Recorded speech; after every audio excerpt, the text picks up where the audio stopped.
Hello students, welcome to commerce lesson, যেখানে আমরা commerce শিখি সহজ ভাষায়। আজকের ভিডিওতে আমরা 549 পেজের এমসিকিউ সলভ করব। তাহলে শুরু করা যাক। 1 নম্বর, ফুটপাতে হাঁটা তার বেশি প্রয়োজন হয় না, কারণ সে ট্রামে অফিসে যায়। একটা বাড়তি দায়িত্বের জন্য মৃত্যুঞ্জয় তার সহকর্মী নিখিলের চেয়ে বেশি পায় 50 টাকা। চেহারাটা বুনো বুনো। যার চেহারার কথা বলা হয়েছে সে হলো উৎসব। তার শ্বশুরই মরতে বসেছেন। শ্বশুর মরতে বসেছেন 82 বছর বয়সে। শীতকালে বৃষ্টির সঙ্গে জোরালো বাতাস হলে রাঢ় বাংলার চাষাভুষোরা তাকে বলে ফাঁপি। এইটুকুই যা সুখ তখন। সুখের বিষয়টি হল উনুনের আগুন। রূপনারায়ণের কুলে কবিতার উৎস শেষ লেখা। সারারাত মাঠে আগুন জ্বেলেছে। কারা আগুন জ্বেলেছে? দেশওয়ালিরা। অলস সূর্য এঁকে দেয়। কি এঁকে দেয়? আলোর স্তম্ভ। গাছগুলো তুলে আনো।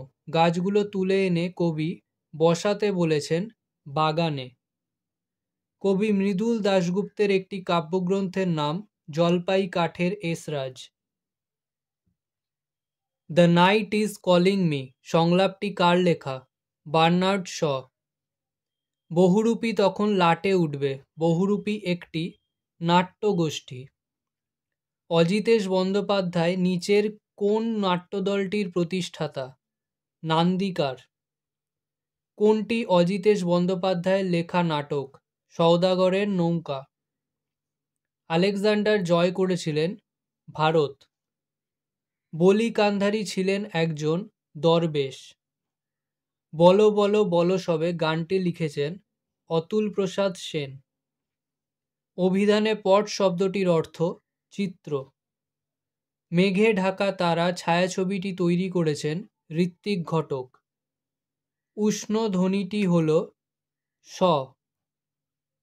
একই পদ পাশাপাশি দুবার বসার প্রক্রিয়াকে বলে পদদ্বৈত। আজকের ভিডিও এখানেই শেষ। ভিডিওটা ভালো লাগলে লাইক করো, বন্ধুদের সাথে শেয়ার করো। যদি কোনো প্রশ্ন থেকে থাকে অবশ্যই কমেন্ট সেকশনে জানাও, এবং এই ভিডিওটা থেকে যদি নতুন কিছু শিখে থাকো তাহলে অবশ্যই সাবস্ক্রাইব করো এবং দেখতে থাকো কমার্স লেসন।